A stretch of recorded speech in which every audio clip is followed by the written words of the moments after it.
Real quick before we get started, I want to tell you about the Build Something Weekly newsletter. It is weekly, it is free, and you will get tips, tricks, and tools delivered directly to your mailbox. I will recap the current week's episode and all of the takeaways. I'll give you a top story, content I wrote, and then some recommendation that I've been using that I think you should check out.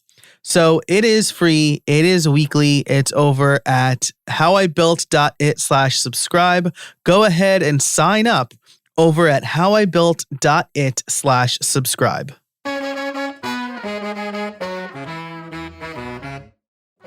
Welcome to episode 194 of How I Built It. This episode is brought to you by Yes Please, iThemes, and Hostinger. Jase Rodley has a lot going on. In fact, since we recorded this episode, he stepped down from his company Rank Defender to run Dialed Labs. His energy and drive are apparent in this interview where we talk about making resource sites and making money with those resource sites.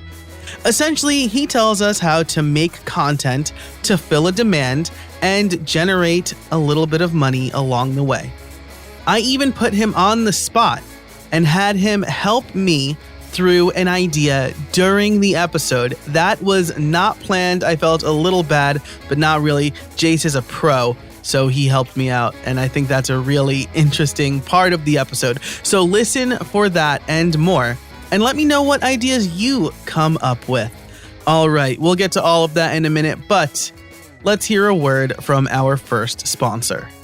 Hey everybody, this episode is brought to you by Yes Please Coffee. You've heard me talk about them all summer long, and now we're into the fall. Upgrade your morning with Yes Please. Yes Please is a fantastic coffee subscription. So they send freshly roasted beans to your door. And as somebody who's been using it for about 6 months now, maybe 5 months, I can say that this works like gangbusters. Coffee just shows up to my door. I have not had to worry about buying coffee in a long time. And you know, my wife and I will do that because I have like a little analysis paralysis with coffee. I like to try new coffee. So I usually tell her not to get it from the grocery store. I want to order some. And sometimes we'll run out. Maybe we had a party, maybe we didn't order enough, maybe we made like 2 pots one day instead of the normal 1 pot, but we were running out of coffee. I don't have to worry about that with Yes Please. They tick all the boxes because not only do they send me a new bag every week, but each week I get to try a new blend of flavors, so it helps me mix it up a little bit. I don't have to say, oh, I really want to try a new kind of coffee. I get a new kind of coffee every week. It's generally on the lighter side. There are hints of fruit in a lot of them, and I'm not like a coffee expert, but that's what I have detected.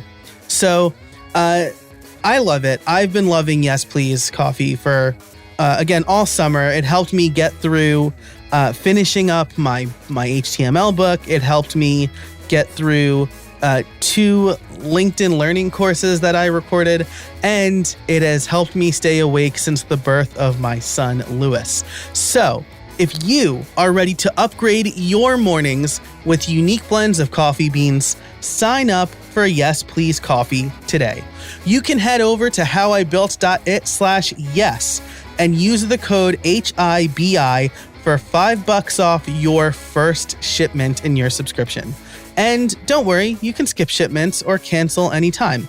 Again, that is howibuilt.it/yes and use the code HIBI for $5 off fantastic, delicious coffee beans shipped right to you. Again, that's howibuilt.it/yes. And now back to the show.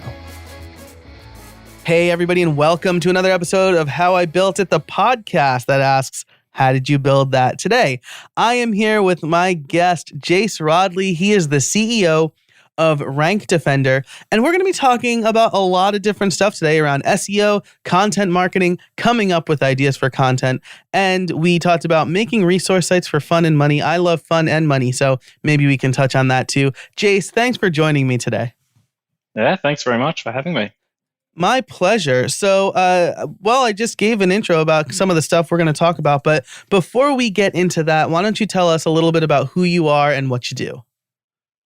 Okay, I am an ordinary internet marketer guy. I make websites number one in Google, and that's that's pretty much the summary. So I've kind of done every level of SEO, I suppose. I'm really into the tech side, so I obsess over the how well optimized a website is from a technical point of view. But content is really my background: content production, keyword research, and yeah, that's pretty much me. Awesome. Well, as a web developer myself and someone who focuses on making good websites, I'm also a bit obsessed with the tech side. So why don't we start there? If you don't mind, I know we didn't talk about that at all in the pre-show, but what can somebody do to make sure their website is up to snuff as far as the technical side goes for SEO? I guess there's so many different elements. I don't want to just rattle off a list on your Hmm. show, Yeah. but there are so many tools out there now that can help you to do, like, I guess you could say the 80/20 of technical SEO. So it doesn't really matter which SEO tool you're using at the moment. A lot of the SaaS-based products, so like Ahrefs and SEMrush, they've all got website auditors built in now, and they will do simple things like uh, checking for broken links and making sure that all pages are indexable. I mean, there are so many different factors that, Hmm. again, I don't want to give you a laundry list, Yeah. but um, if you use one of those tools and you fix those issues, you will do the bulk of the work nowadays.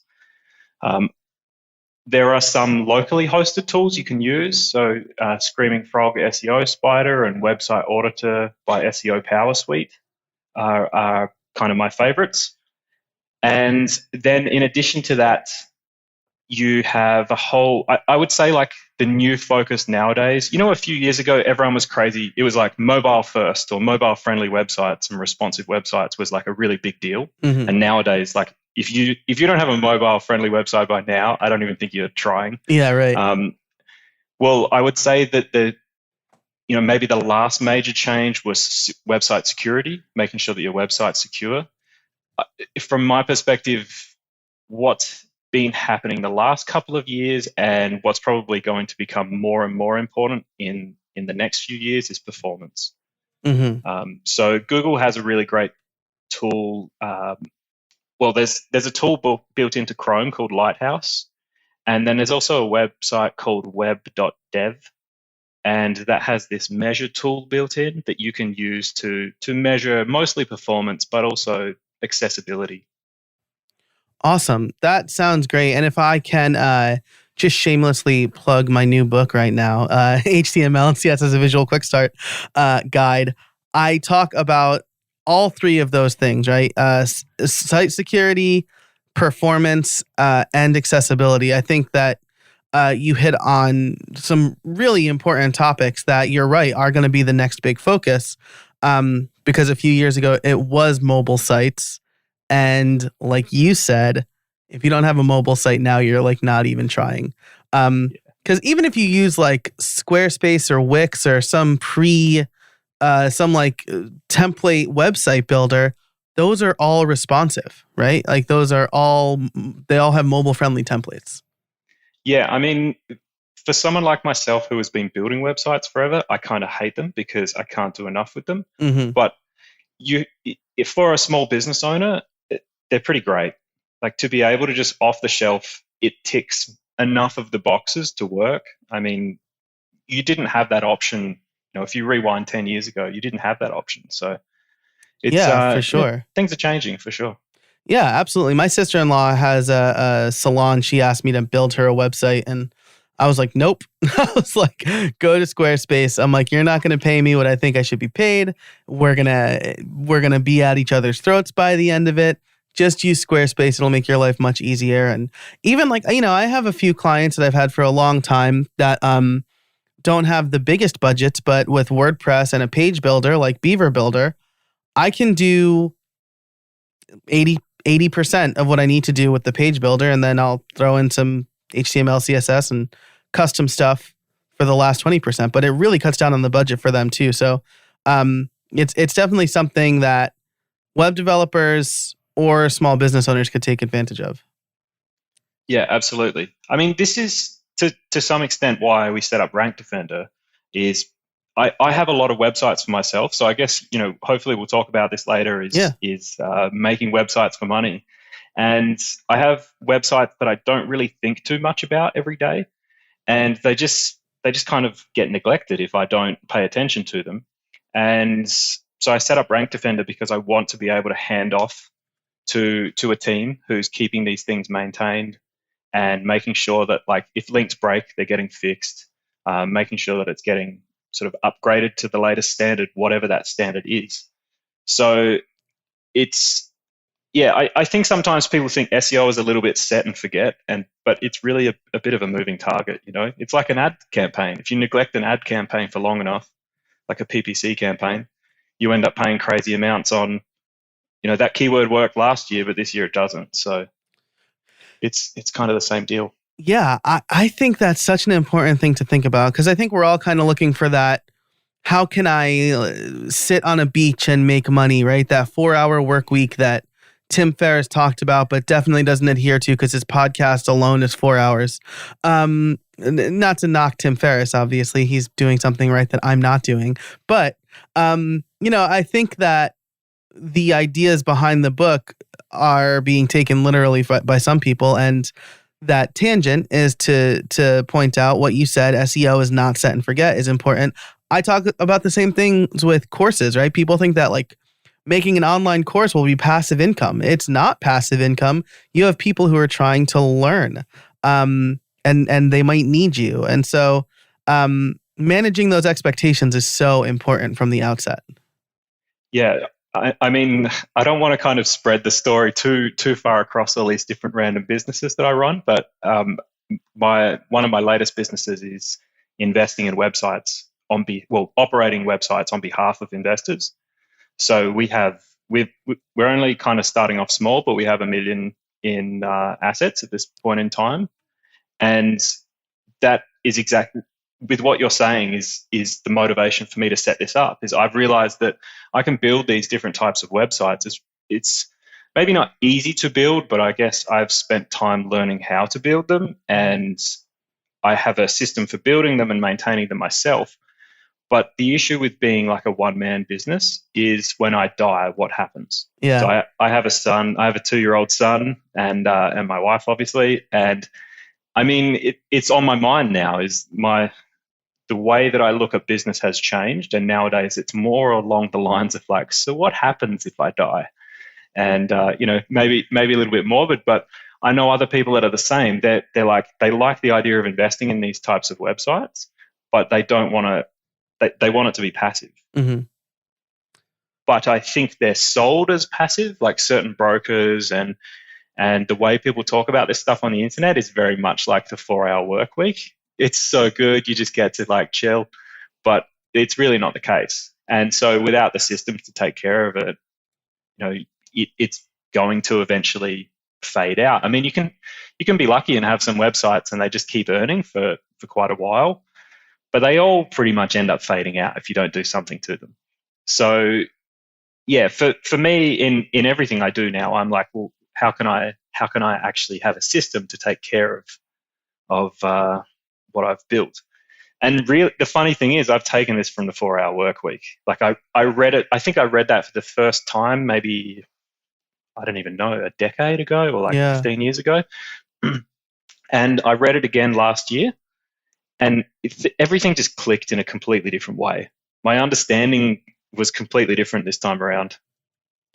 Interesting. Maybe I'll pick it up again. I read it and I was like, well, this sounds outlandish already. Like, because he starts with like, I just ate my 12th cupcake in an hour or whatever. And I'm like, dude, what are you talking about? But maybe it's time for me to revisit it because, same, I have 2 kids now. I'm thinking about how is this business going to continue to support my family?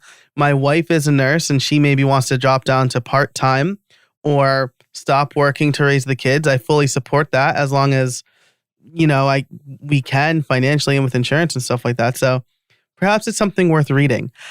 Well, I'm not sure if this exactly came from the book.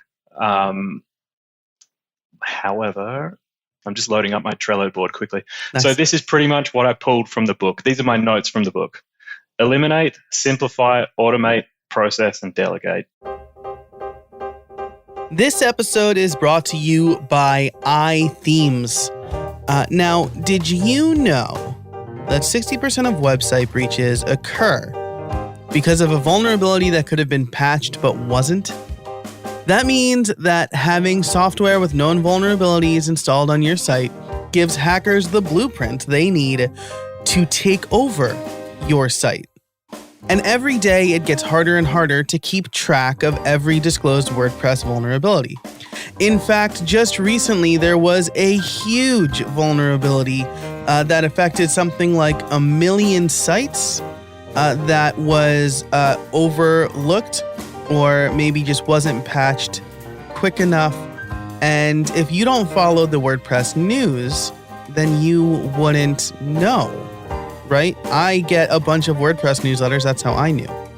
But not everybody does that.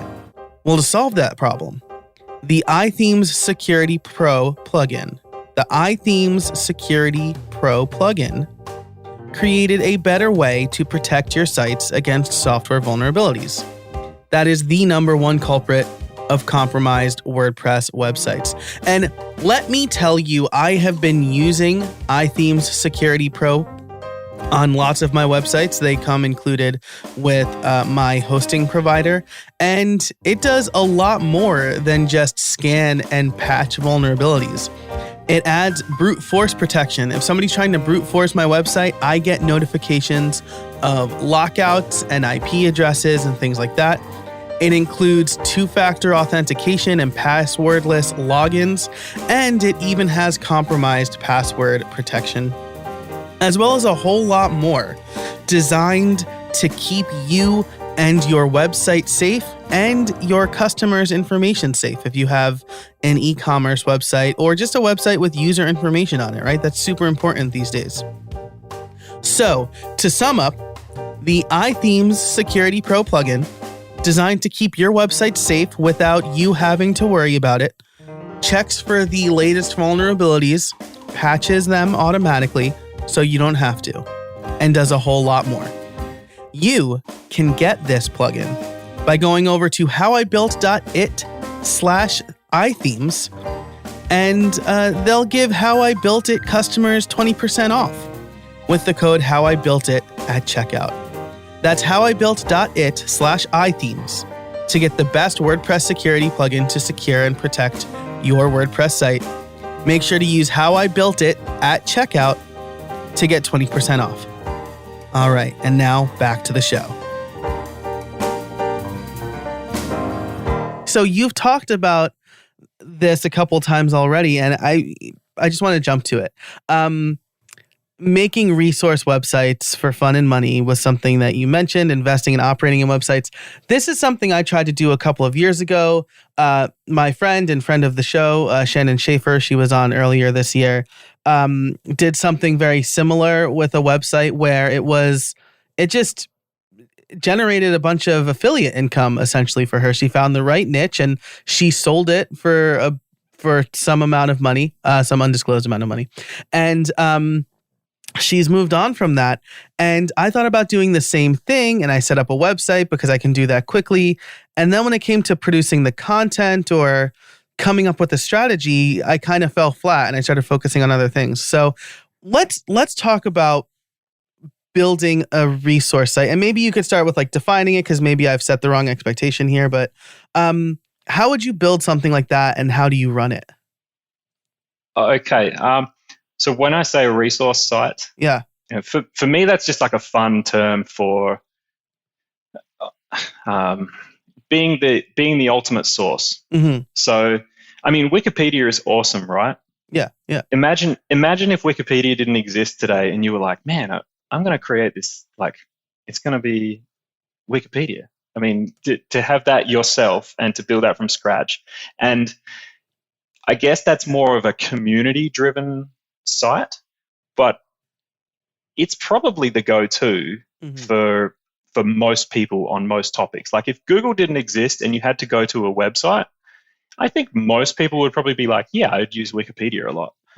And that's what I try and replicate that idea on a very specific tight niche. So I have some location-based websites, like some immigration-based websites, purely because I'm just like a tax nerd and I live overseas. I've like had to research moving overseas myself. So I've kind of researched the possibility of living in a lot of different countries. And so I just started building websites because it was interesting.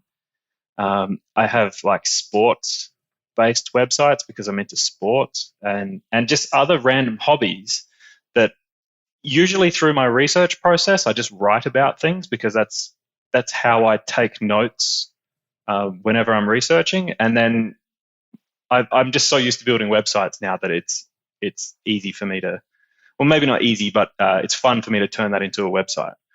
So when I'm building a website though, and when I'm planning out the structure of a website and planning out all of the content, what I'm the most interested in is writing about what people want. And if you think of this in the business sense, if you are selling a product that is in demand, it's relatively easy to sell. As long as it's priced correctly, and you put it in front of those people that want it, it's your life is so much easier. I have tried to sell products that no one wants, and it's banging your head on the wall. So I try and do the same thing with content now. Is why put? In some cases, I might pay. I pay hundreds of dollars for the right piece of content. I have writers who I work with, and I'll pay good money for really great content. But I'm not going to pay hundreds of dollars for a piece of content that no one will ever see. So my goal is to get as much value out of that content as possible, as much revenue out of that content as possible. And I think that's the mistake a lot of people make when they're building websites is they kind of produce what they feel is important to tell, but they're not necessarily producing what people want to read or need to read. So as an SEO, I just go I'm just straight to keyword research. I'm interested in what are people searching for, and as long as you have a tight niche, you can create a plan that just I use the word domination a lot, and I think it's the best way to go with SEO is don't try and just talk about some of the topics, talk about all of the topics. That doesn't work if you're on a tight budget and you're planning a website on like tennis, because obviously there's a lot of topics on tennis. But if you are, an expert on, I don't know enough about tennis, so I can't come up with a good example, but tennis courts in the Midwest or whatever, right? Like, that's a pretty tight niche. Like I imagine that there's, I don't know, maybe you don't want a certain type of surface because it's really expensive to water that grass. Yeah, right. And like there are fewer topics, so then you can become a micro authority if you want.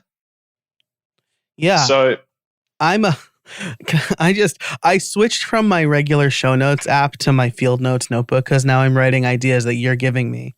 Okay, actually I want you to finish this thought, right? Because this is like coming up with the idea for a resource site. Mm-hmm. Yeah, well, so I use Ahrefs religiously. There are tons of different SEO tools you can use and tons of different keyword research tools you can use.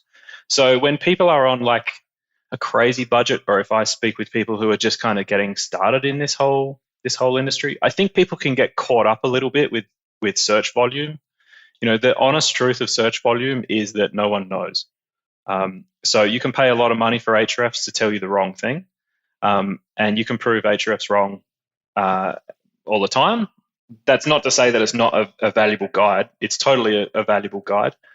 But if you don't have any money, there are tools around. So can I swear? I'm probably going to beep it, but you can swear if you want to. Okay. Well, there's a cool website called keywordshitter.com. Okay. Yeah. And you just type in like a seed keyword and it just goes nuts. It just, like it'll just spit out thousands of keywords. And there's like tons of little tools like that on the internet that you don't have to pay for, and it can, Href saves you a lot of time. That's the summary. I mean, that's why people like myself pay for it, is because when you start pricing your time in a certain way, it just makes sense. Yeah. But if you're on a crazy budget and you don't want to spend on a keyword tool like that, I mean, there's tons of free options. You can literally scroll to the bottom of a search result page and take the keywords that Google has suggested. I mean, at the bottom of every page, they're like, did you mean to search for, Yeah. maybe these terms are better. And they're telling you those terms because that's what other people are looking for when they search for that initial seed term. Yeah. So my process is to just brainstorm and just spit out everything. And then I reduce and I reduce and I reduce. So, I mean, actually going back to number 2 in that list is simplify. I love to simplify. I think my default mode in my brain is to make things complex. And so I have to tell myself, like, okay, this is crazy. Make it easier, make it easier, make it easier. And ever since I've kind of embraced that way of doing business, things have become a lot easier. I've become more successful. So my goal with these resource websites is to have as few pages as possible. So it's kind of ironic that I'm telling you dominate your niche and become the authority, but actually create as little content as possible. But you can do both. So it's you want each piece of content to be like super, super potent and to cover every single topic. Yeah, that's really interesting. I had a guest on the show recently. His name is Dave Shrine, and he talked about the idea of a pillar page. And this was a totally new concept to me, right? I've kind of taken the more Seth Godin approach to blogging, I guess, where like I blog a few paragraphs about a thing. But he said like these pillar pages should have like thousands, maybe tens of thousands of words on them. And he was talking about a sales page for marketing, so maybe it's a little bit different, but I think it's interesting to have a really potent piece of content. So I'm going to pick an idea that I just quickly scribbled down here. I'm a cigar guy. Okay. So let's say I wanted to create a resource site on cigars for people who have been smoking cigars for 10 years, right? Like maybe or 5 years. Maybe they're not beginners, but they're not like the old guy in the cigar shop.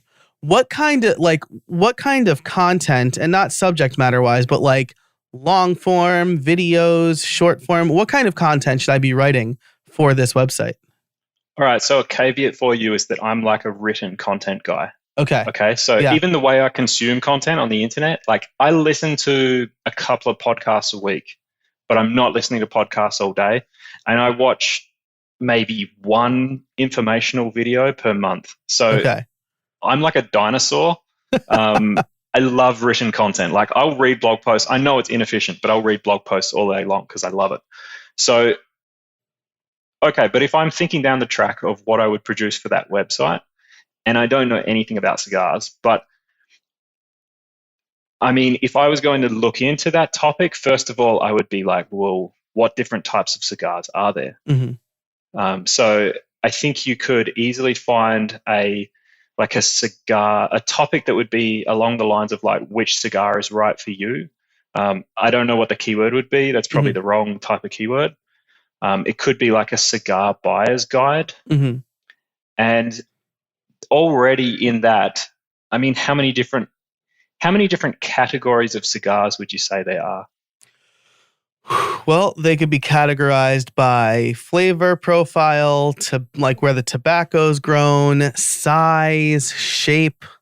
All of those are going to affect the smoking experience. So how long they've been aged.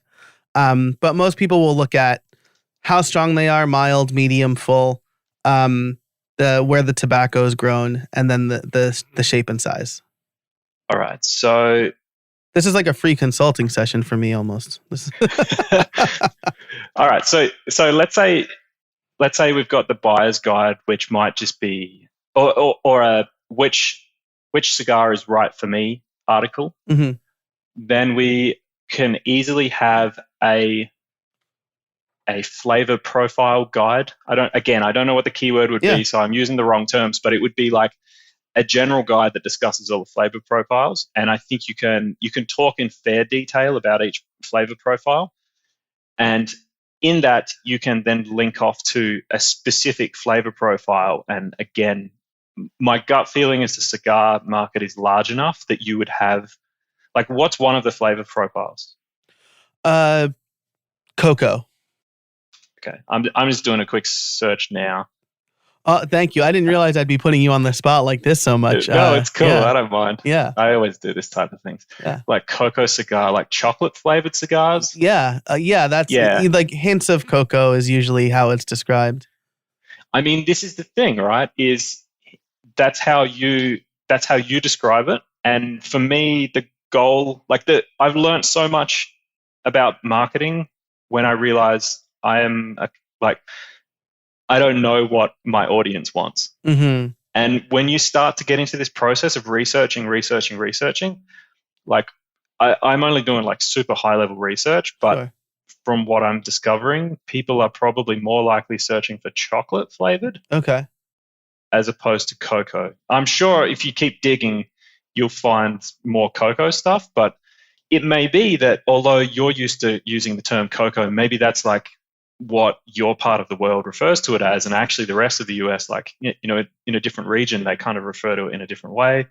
Yep. There's all these different things, and I just try and come in with no bias, Right. and let the keywords tell me what people are searching for. Yeah. And But I mean, and that's an excellent point though, right? Because I have been smoking cigars for like a third of my life at this point, I guess, like, definitely over a decade. And I know for the most part the terminology, right? But if I'm aiming at somebody who's maybe smoked a few cigars and wants to get into it more, maybe they don't know that cocoa is a flavor profile. Yeah, exactly. So And sometimes when people are describing things for the first time, they're kind of working with words that are familiar to them, mm-hmm. and they kind of haven't become part of that.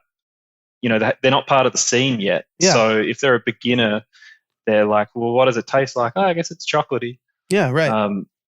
And when they get more educated, they'll use the term cocoa, right? Because I guess that's more sophisticated. But in the early days, like, they're just working with what they know. Yeah. So you've got your flavor profile. That would be like a fairly authoritative article that just talks about all the flavors, and then you can easily write an article on each of the flavors. Okay. Where it's grown is an awesome one. I can totally see how that will work because, and actually, fun fact for you, I think one of Andorra's largest imports is tobacco. Sorry, one of Andorra's largest exports and imports. Really? Enough. Yeah. Awesome. So they grow pretty bad quality tobacco here, as I understand it, because the cigarette industry sells a lot of cigarettes here because of the low sales tax. Interesting. But before they can import cigarettes, they have to export, or they have to sell all of the locally grown tobacco here. So it's kind of like a little money-making scheme. The Where It's Grown article, I mean, you can talk about all of the different countries, but I'm sure that you could easily write an authoritative article on each country and maybe the type of tobacco they're known for and the cigars that they produce. Similarly with size and shape. I mean, everything you've rattled off is like enough seed topics to kick off the research. Good pun. Yeah. And so I produce a spreadsheet. I spit out a spreadsheet. Everything goes into Notepad at first. I'm just like text nerd, just smashing out text, copy paste, and then I organize that all into a spreadsheet. And every single row is a page. And when I say page, that could be a blog post, that could be on an e-commerce site, that might be like a product. Mm-hmm. Every row is essentially its own URL. Yeah, exactly. And then some of those pages some of those might only have like 2 keywords. Some of them might have 10 or more that I'm trying to rank for. And I think that's where things have changed a lot in SEO. Is back when I started, it was very much one page per keyword, and now things have totally changed. Where, I mean, I have some websites where probably 100 or so keywords are bringing traffic to that page. It's just because there are so many very similar terms that people use to talk about the same topic, and Google's so much smarter with understanding like topics versus keywords. Yeah. I think some people haven't quite got out of the mindset of keywords, and they don't realize that humans understand topics, right, and search engines aren't too far away. So yeah, that's really interesting, right? Because I use a popular SEO plugin for my WordPress site, and I used to be very, we'll say, diligent about filling out the keyword and making sure that it's all green dots or whatever, and then I started to wonder, like, is this really helping me? And I kind of stopped doing that because I was like, all right, I'll put in the key phrase or the keyword I'm trying to rank for, but I want to write good readable content, right? Like based on topic instead, and focusing on the green dots is maybe not the best use of my time. Yeah, I think that was a great way to train people into thinking about these key elements. So I think that plugin did a lot of good. Yeah. For quite a long time. Yeah. And don't get me wrong, I should say that they do. I mean, we're talking about Yoast SEO, and they still do great work. I read their blog regularly and I love their advice, but I think for a while I trained myself to focus on the wrong thing that they were trying to teach. I'll put it that way. Yeah, and I think in some ways they've been kind of unteaching that. Yeah, since. You know, if you read a lot of their stuff, they're like, this is a guide. Take it as a guide. That's all it is. And that's the kind of, I mean, that's another part that I use in my process is Google's really transparent. Well, no, they're really opaque in some ways, but they're really transparent in other ways. I mean, you know what ranks, right? I mean, you know what's on page one. And you don't want to copy what's on page one, but part of my process is analyzing the page or the piece of content, whatever that I've produced, or that maybe I've produced a few years ago and that content's gone out of date and it needs updating. And I analyze that against what's on page one of Google and really the top few results in Google. And it'll tell me things like, my original piece of content is now way too long and you need to shorten this content. Like you wrote 3,500 words and actually now everything that's ranking is 2,000 words. Or you're missing, maybe I've written about cigars and I've written about cocoa flavored cigars and I haven't mentioned the shape. And there's like clear words, there's clear terms that are missing. And that's actually important to include. And everything that's ranking includes the word shape. So yeah, you can't, there's a lot of general rules, but you really need to know that that's a general rule. That's it. Yeah, that's all it is. Yeah. And I think SEO in most cases is becoming, at least in competitive niches, is becoming so competitive that general rules don't work anymore. This episode is brought to you by Hostinger. Hosting is a dime a dozen these days, with lots of places claiming to be optimized for platforms like WordPress while also being affordable. But they don't deliver on that promise. I know because I've tried a bunch of different hosting companies. But you know who does deliver? Hostinger does. I recently started using Hostinger for a personal project and I was blown away by how easy the setup was and how affordable their packages are. Just a few dollars a month. They offer the best price to quality ratio I've ever seen. And again, I've used a ton of hosting companies. Their dashboard is well designed and easy to use. They offer a free domain and SSL certification, and they're optimized for WordPress. Music to my ears. When I set up my site, I was happy to see they put some real thought into the WordPress onboarding and setup process. Buying a domain was easy. Then you pick the template you want to use, and they set up the site for you in mere minutes. Plus, they use Astra for all of their site templates with an assist for Elementor. So I know the site will be fast. I think that is such a great idea and addition. Again, it shows that they really thought about what they're doing here. Plus, they have caching, and you can very affordably add Cloudflare for a CDN. Between that and daily backups and being able to manage WordPress plugins without having to log into the WordPress dashboard, I was sold. So if you're looking for affordable hosting for your side project or business that's fast, secure, and optimized for WordPress, Hostinger is it. Head over to hostinger.com/Joe Casabona to see what plans they offer. I recommend the business shared plan. And use the code Joe Casabona for an additional discount. That's hostinger.com/Joe Casabona, HOSTINGER.com/Joe Casabona, and use the code Joe Casabona at checkout. Thanks to Hostinger for sponsoring the show, and let's get back to it. As we come up on time here, so we talked about building out the content, figuring out what to do. Full disclosure, by the way, Ahrefs has been mentioned. They are a previous sponsor of the show, and they'll be linked in the show notes. And I'll also link to my interview with Joost de Valk too. He was like one of the first guests on the show.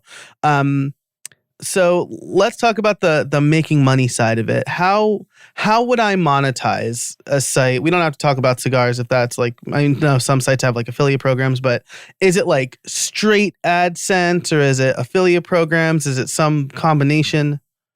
Is it something I'm missing?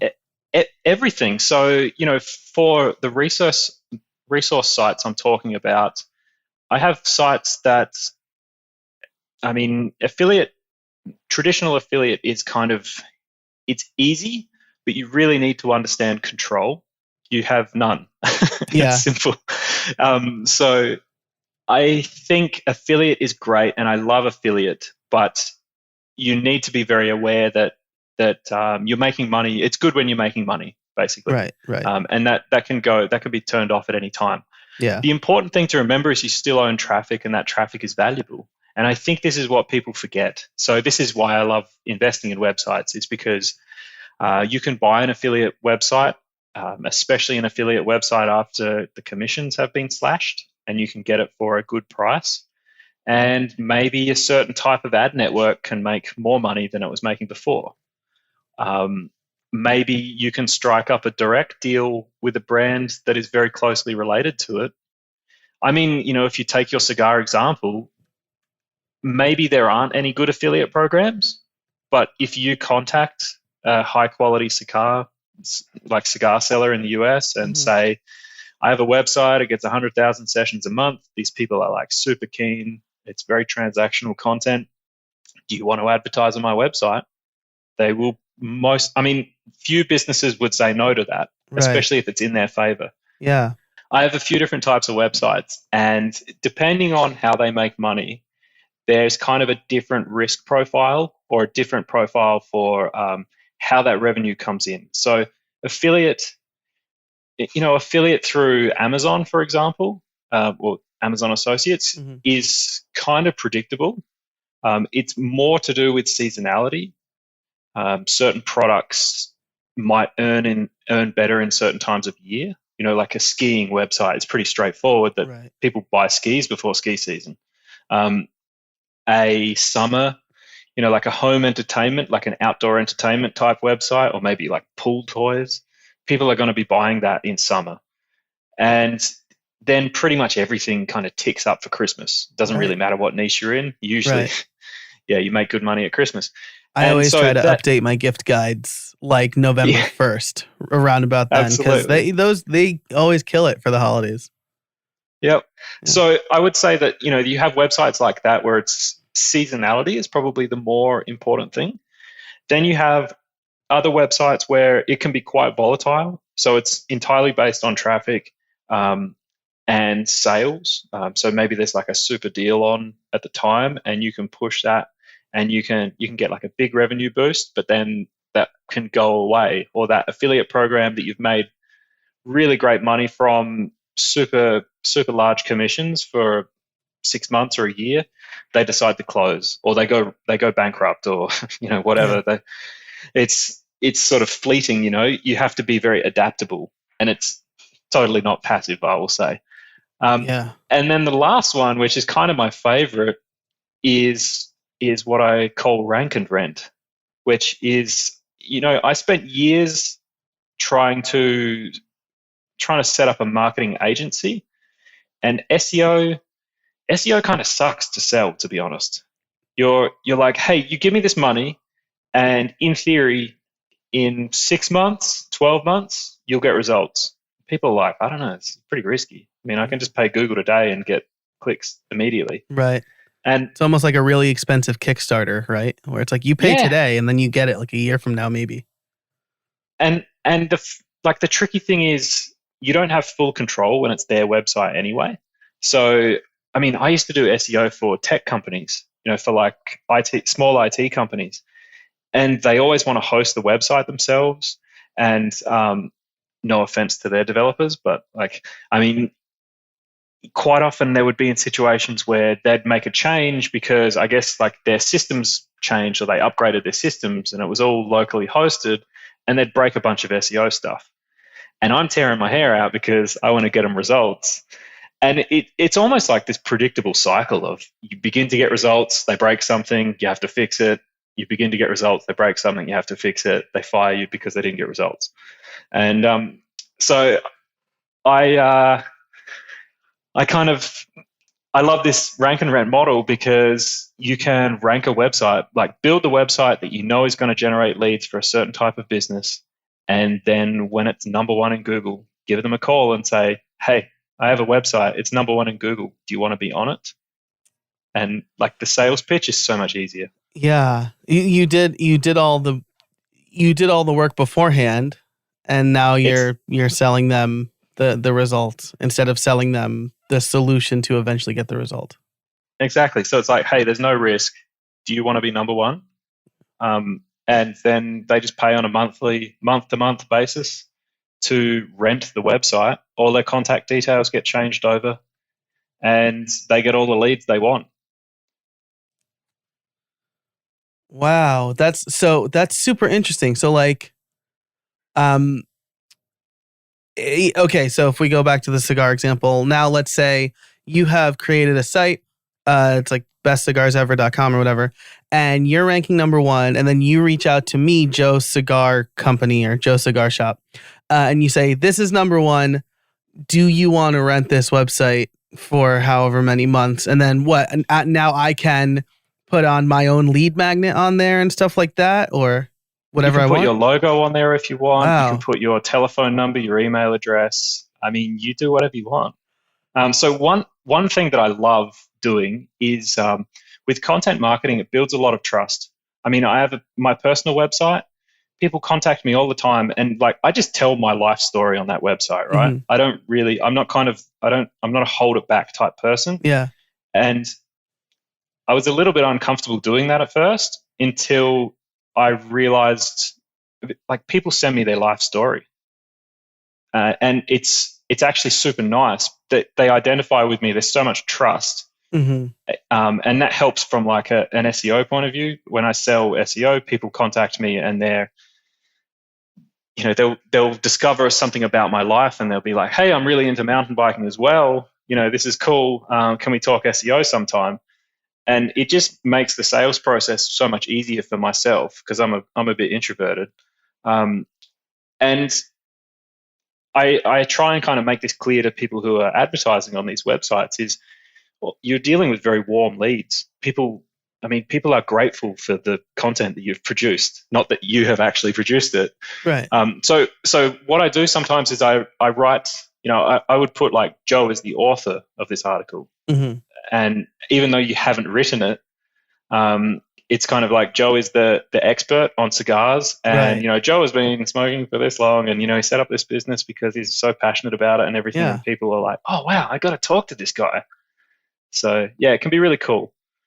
Yeah, that's I find it works especially well for like service-based products where there's like a consultative sale. right.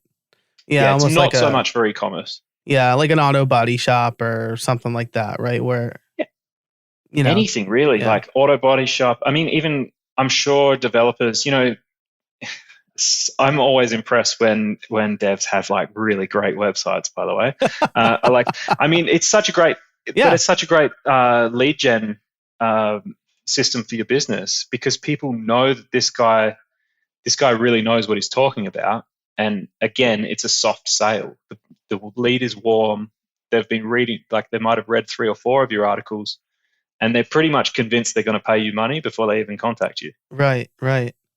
Absolutely. I mean, this is something I've noticed happen to me recently is I've been being introduced as the podcast guy. And like in my head, I know like real podcast guys. So like, I'm not the podcast guy, but they're like, I read your blog and all this great advice. And I'm like, yeah, all right. I've established trust now, which is good because I've launched a podcasting course and I hope, I want people to buy it. So I hope they trust me enough. But I think you're so right. And I think it's amazing.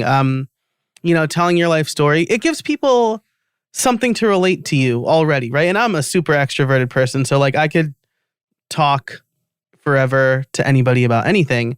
But when people come up to me at conferences and they're like, that picture that you posted of your daughter was so sweet, and it's great that you both like the Yankees or whatever, even though I'm a Red Sox fan.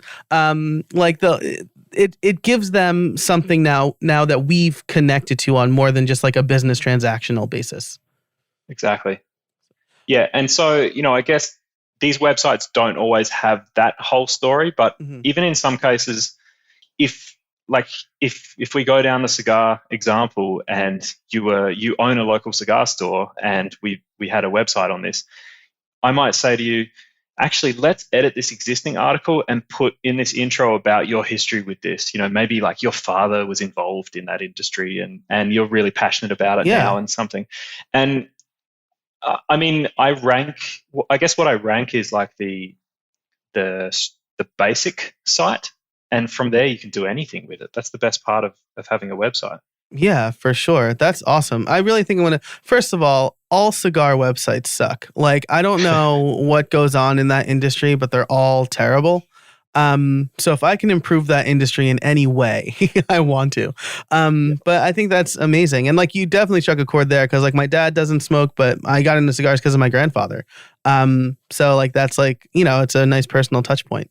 But man, we've been talking for a while. As we wrap up here, maybe can you give the listeners 1 or 2 tips on if they want to start a resource site? It's probably going to be something you've mentioned already, but, if they want to start a resource site, what's the first 2 steps that they should take? If you're going to start a resource site, what I would say is be very clear on your niche. So make sure that you know what you want to build that site about.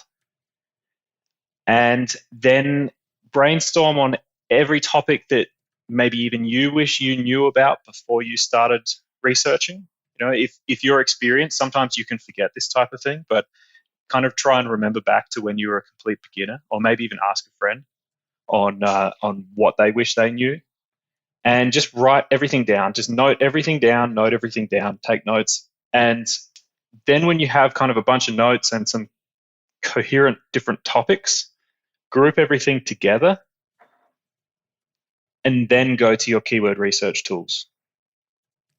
Awesome. And from there, honestly, I would just simplify. So try and you might have hundreds of pages.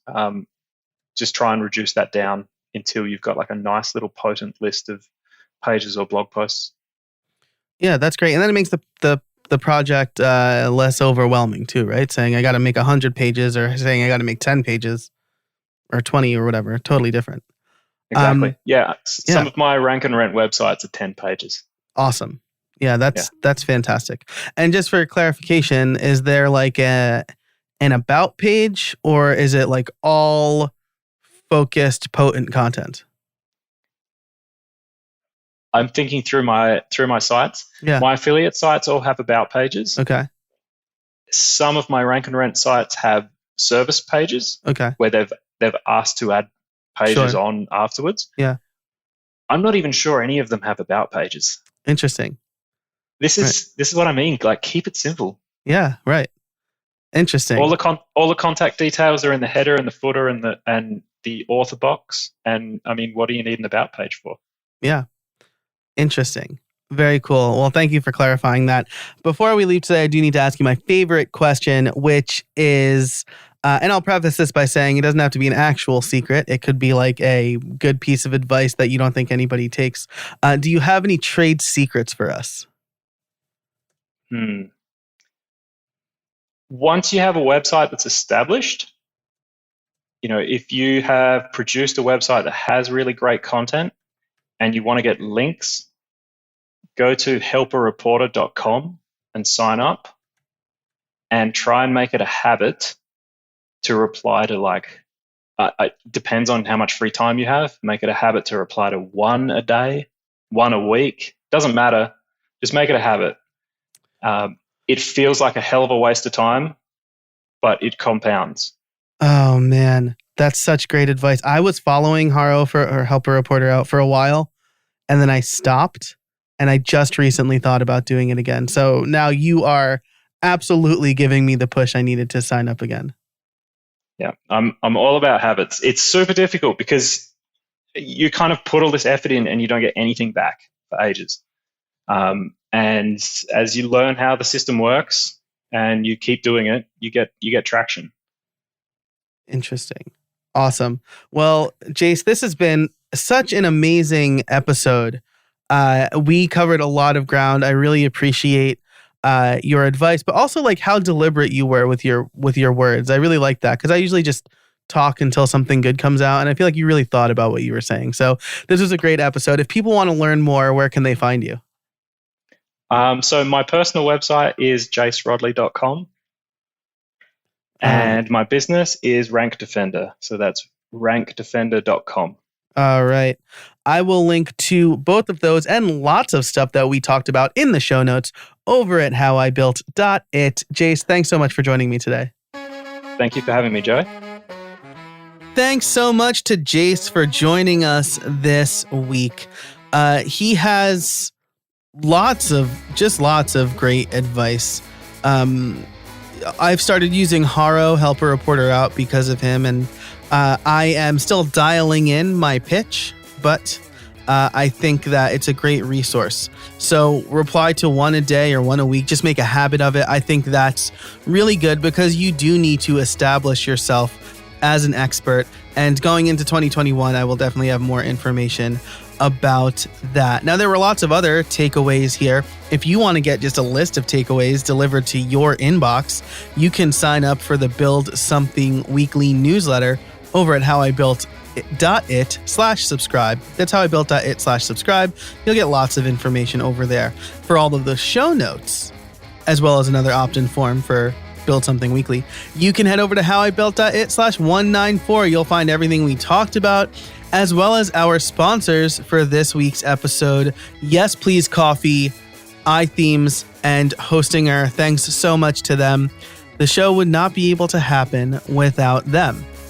And, of course, it wouldn't be able to happen without you, dear listener. So thanks so much for listening. And until next time, get out there and build something.